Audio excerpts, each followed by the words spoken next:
ये इमरजेंसी के खिलाफ लड़ाई के मैदान में उतरे थे और धीरे धीरे उन्होंने अपनी जमीन बनाई थी। आज वो कांग्रेस का सहयोग कर रहे हैं और मैंने कल लोकसभा में कहा था, अब कांग्रेस का परजीवी युग शुरू हुआ है। ये परजीवी कांग्रेस है, जहां वो खुद अकेले लड़े वहां उनका स्ट्राइक रेट शर्मजनक है और जहां किसी के सहारे, किसी के कंधे पर बैठने का मौका मिला वहीं पर से बच करके आए हैं। देश की जनता ने आज भी उनको स्वीकार नहीं किया है, वो किसी की आड़ में आए हैं। ये कांग्रेस परजीवी है, किसी और के कारण सहयोगी दलों के वोट खा करके वो जरा फली फूली है ऐसा दिखता है। और कांग्रेस का परजीवी होने का कारण उनके अपने कारनामों से है। वे देश की जनता का विश्वास नहीं लेता है, वो जोड़ तोड़ करके बचने का रास्ता खोज रहे हैं। जनता जनार्दन का विश्वास जीतने के लिए इनके पास कुछ नहीं है, इसलिए फेक नैरेटिव के द्वारा, फेक वीडियो के द्वारा देश को भ्रमित करके, गुमराह करके अपने कारनामे करने की आदत है। आदरणीय सभापति जी, इस सदन में, ये उच्च सदन है, यहां विकास के विजन पर चर्चा होना स्वाभाविक अपेक्षित है, लेकिन भ्रष्टाचार के गंभीर आरोपों से घिरे लोग, ये कांग्रेस वाले भ्रष्टाचारी बचाओ आंदोलन चलाने लग गए हैं बेशर्मी के साथ। जिनको सजाएं मिली है भ्रष्टाचार में, इनके साथ तस्वीरें निकालने में उनको मजा आ रहा है। पहले ये लोग हमको पूछते थे, बातें तो बड़ी करते थे, भ्रष्टाचारियों पर कार्रवाई क्यों नहीं होती है? और जब भ्रष्टाचारी जेल जा रहे हैं तो हंगामा कर रहे हैं। क्या आप लोगों को जेल क्या भेज रहे हो? आदरणीय सभापति जी, यहां चर्चा के दौरान केंद्र की जांच एजेंसियों पर आरोप लगाए गए हैं। जांच एजेंसियों का ये सरकार दुरुपयोग कर रही है, ऐसा कहा गया है। आदरणीय सभापति जी, अब आप मुझे बताइए, भ्रष्टाचार करे आप, शराब घोटाला करे आप, बच्चों के क्लास के बनाने में घोटाला करे आप, पानी तक में घोटाला करे आप, आपकी शिकायत करे कांग्रेस, आपको कोर्ट में घसीट करके ले जाए कांग्रेस, और अब कार्रवाई हो तो गाली दे मोदी को।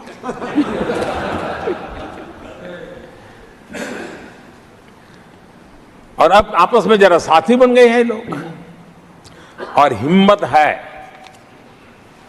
तो सदन में खड़े होकर के जवाब मांगो। कांग्रेस पार्टी से मैं आप वालों से कहता हूं, कांग्रेस भी बताएं कि आपने प्रेस कॉन्फ्रेंस करके आपके घोटालों के इतने सारे सबूत देश के सामने रखे थे। कांग्रेस ने प्रेस कॉन्फ्रेंस की थी, इन्हीं लोगों के खिलाफ की थी। अब ये बताएं कि ये जो उन्होंने सबूत प्रेस कॉन्फ्रेंस करके सारी फाइलें बताई थी, क्या वो सबूत सच्चे थे या झूठे थे? दोनों एक दूसरे को खोल करके रख देंगे। आदरणीय सभापति जी, मुझे विश्वास है ऐसी चीजों का जवाब देने की उनके अंदर हिम्मत नहीं है। आदरणीय सभापति जी, ये ऐसे लोग हैं जिनका डबल स्टैंडर्ड है, दोहरा रवैया है। और मैं देश को बार बार ये बात याद दिलाना चाहता हूं, ये कैसा दोगलापन चल रहा है। ये लोग दिल्ली में एक मंच पर बैठ करके जांच एजेंसियों पर आरोप लगाते हैं, भ्रष्टाचारियों को बचाने के लिए रैलियां करते हैं, और केरला में उनके शहजादे,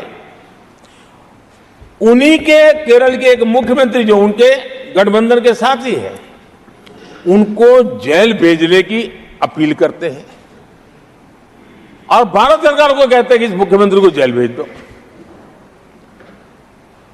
दिल्ली में ईडी सीबीआई की कार्रवाई उस पर हाय तौबा करते हैं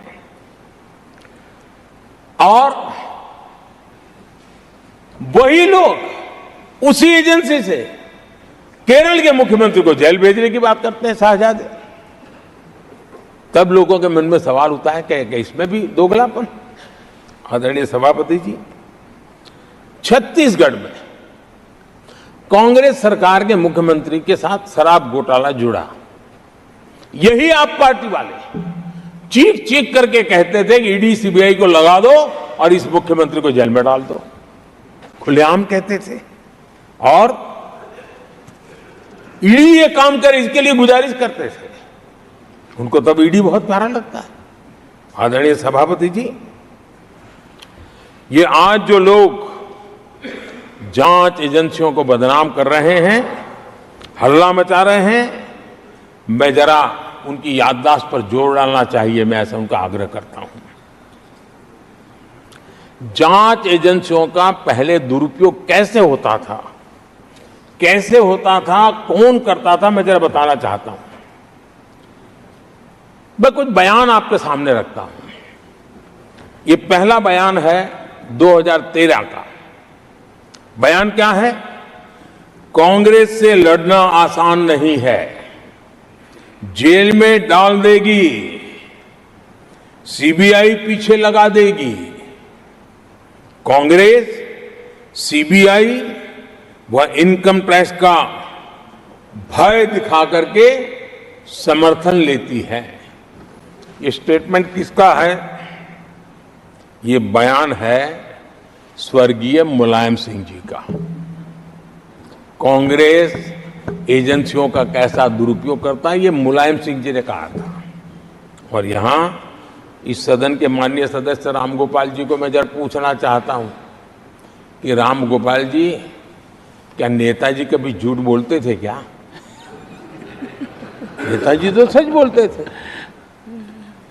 आदरणीय सभापति जी, मैं रामगोपाल जी को ये भी कहा जरा भतीजे को भी बताएं, क्योंकि उनको भी याद दिलाए कि राजनीति में कदम रखते ही भतीजे पर सीबीआई का फंदा लगाने वाले कौन थे, जरा याद दिला दें उनको, पता चलेगा।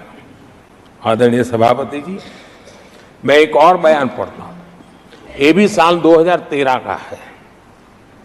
The Congress had used the CBI to strike political bargains with many parties. और कौन कहते हैं? उनके कॉमरेड श्रीमान प्रकाश करात जी ने यह कहा हुआ है, 2013 में कहा। एजेंसियों का कौन दुरुपयोग करता था? एक और महत्वपूर्ण स्टेटमेंट में पढ़ता हूं और मैं याद दिलाना चाहता हूं, स्टेटमेंट क्या है कि सीबीआई पिंजरे में बंद तोता है जो मालिक की आवाज में बोलता है। ये किसी राजनीतिक व्यक्ति का बयान नहीं है, ये हमारे देश की सुप्रीम कोर्ट ने यूपीए सरकार के समय कहा हुआ बयान है। एजेंसियों का दुरुपयोग कौन करता था, इसके जीते जागते सबूत आज मौजूद है। आदरणीय सभापति जी, भ्रष्टाचार के विरुद्ध लड़ाई ये मेरे लिए चुनाव हार जीत का तराजू नहीं है। मैं चुनाव हार जीत के लिए, भ्रष्टाचार के लिए लड़ाई नहीं लड़ रहा हूं। ये मेरा मिशन है, ये मेरा कन्विक्शन है। और मैं मानता हूं कि भ्रष्टाचार एक ऐसी दिमक है जिसने देश को खोखला कर दिया।